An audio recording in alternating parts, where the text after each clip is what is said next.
Welcome to the City Council Candidates Forum for 2023. We're pleased to be joined with Kevin Sullivan, who's running for City Council. Thank you. Hey, Kevin, tell us a little bit about yourself.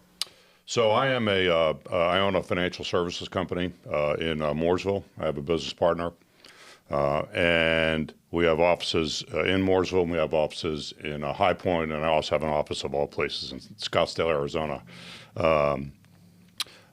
I guess one of the big things that we do, and one of the things that we're really responsible for, is that we are fiduciaries. So I am an accredited investment fiduciary, which means that by law, I'm required to do what's in the best interest of my client, not sometimes, not most of the time, but all the time. And, you know, the reason I'm running is because I think that we need to have some of that fiscal responsibility brought here to Statesville.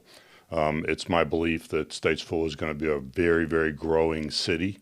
And we need to make sure that we're doing things that are going to be productive and are going to benefit the taxpayer. Wonderful. Well, you've kind of started right off with why are you running for City Council and what inspired you to get in local government? Well, I know some of the people on the council, and I was approached and they asked me to be involved. So I spent some time earlier this year going through and watching on video a lot of the council meetings, just to sort of see what happened, so I can sort of understand the dynamics. And I saw some things that were really good, and I saw some things that could be better, I guess, for lack of a better term. And so my intention is, instead of sitting back and doing nothing and complaining about all the changes that are being made, I decided it was time for me to throw my hat in the ring and become involved. Good for you. So you're running for something, not running against. That's right. I am running for something. I am running for fiscal responsibility. In the wise words of Thomas Sowell, when you're spending other people's money on other people, it's really easy. And so to not be responsible, and you want to be responsible, we need to be responsible for the taxpayers. They pay taxes here, and we need to do things that benefit them and not necessarily benefit, the people that are either on the council or local companies. They need to benefit the taxpayer. It's just as simple as that. So what do you think of the top three issues facing the city right now? I think expansion is definitely the biggest thing. With the completion of the 7740 interchange, I think that you're already starting to see in Troutman, you're starting to see in a lot of residential development. They have some infrastructure there, but they don't have the infrastructure that Statesville has. And so the natural magnet is going to be for people to be drawn up towards Statesville. One, because it's fairly easy to get to from east and west, and it's fairly easy to get to from north and south. And there is already infrastructure here, and we just need to make sure that as people are coming in, businesses, residential, that we're just making smart decisions and we're not overwhelming the city's ability and capacity to be able to take all those things on. Sure. What else?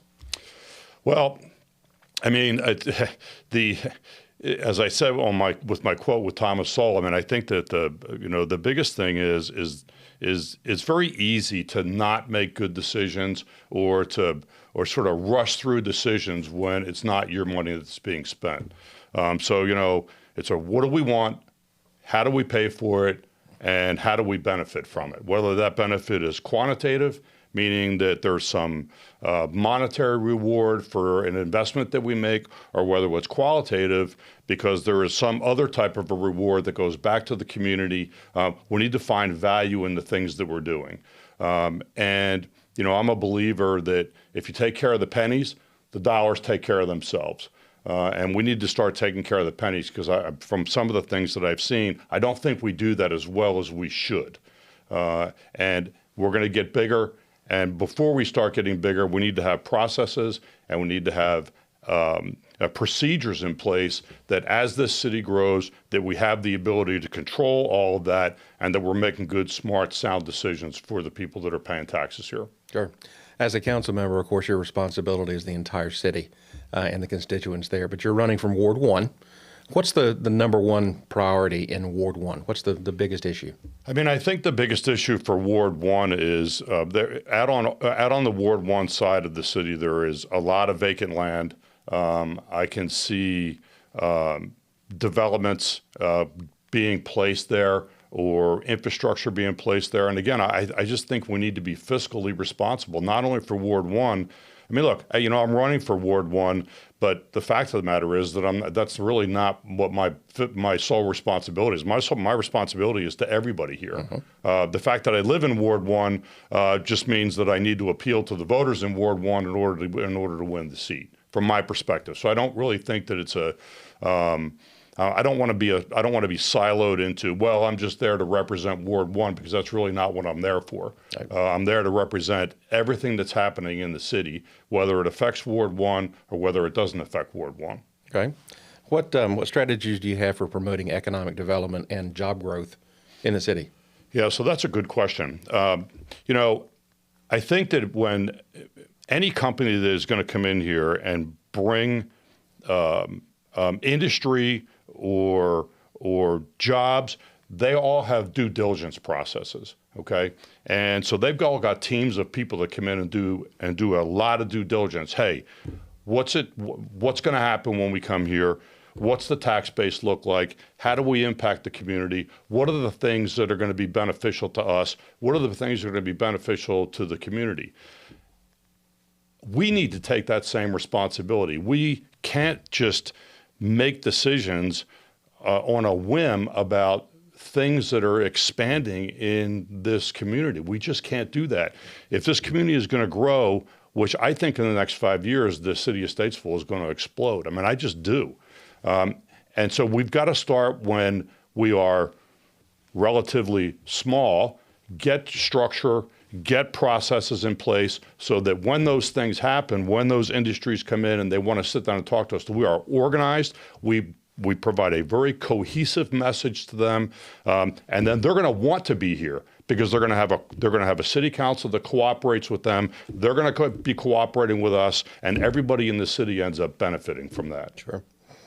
So you've got to work with other council members. How do you work with other council members to create a consensus?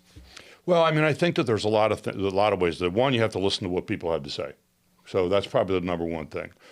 People want to be heard. Everybody wants to be heard. Okay, so I think you need to hear that. You need to hear what people's reasoning and what their rationale is for making decisions or leaning one way or the other. And you have to take that into consideration. If you have a case to bring, conversely, they need to be listening to the other city council members and listen to business cases. I'm a big business case guy. I like having a business case for making a decision about something. Again, what do we want? How do we pay for it? How does it benefit us? Or how does it benefit the taxpayer? And if we can't answer those questions, then we ought to be going back to the drawing board and we ought to be saying, okay, well, we need to modify this. Or if it's a business that wants to move here and they're not, when we're not able to fill those vials, for lack of a better term, then we need to figure out ways to get those vials full, or we need to pass and wait for the next opportunity to come along. And sometimes saying no is difficult, but sometimes saying no is the best thing that you can do. You mentioned the economic development, job creation. One of the issues we hear constantly is affordable housing and workforce housing. What strategies do you have to work on those?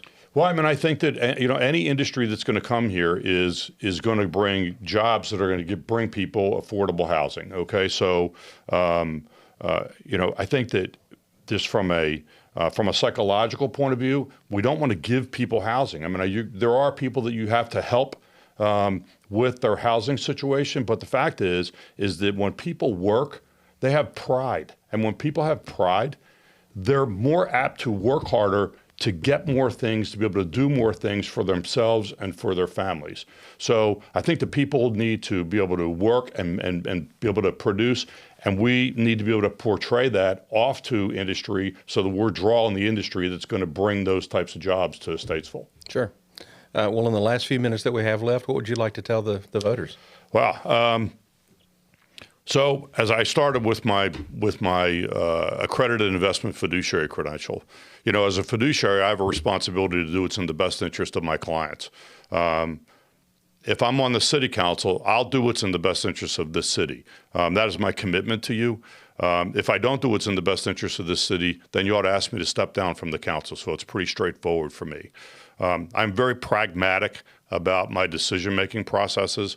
I like business cases. I like when we're getting ready to do something, I like to see what are we doing? We're selling a piece of land, for lack of a better term. And do we just take the first bid that comes in and we sell that piece of property? Or do we get an appraisal on that piece of property and see what the real value is and make sure that we're not selling it for less than what it's worth? And I watched that happen in a July meeting. I watched 9 city council members. I watched 7 people basically state, we don't need to have an appraisal on this particular piece of property. But 2 city council members said, we think we do. So my question to you as a voter, if you were going to sell your house, would you get an appraisal on your house?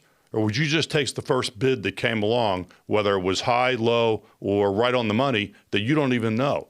And so those are the types of things. So when I see those kinds of things happening, those things concern me. And they concern me because if it's happening with something as simple as selling a piece of property, a little pie slice of property, then it's probably happening in most of the decisions that are being made at the city council, and we need to get that under control. Kevin, thank you. And we look forward to talking with you again. Thank you, everybody. Thank you for listening. I hope you all have a great day.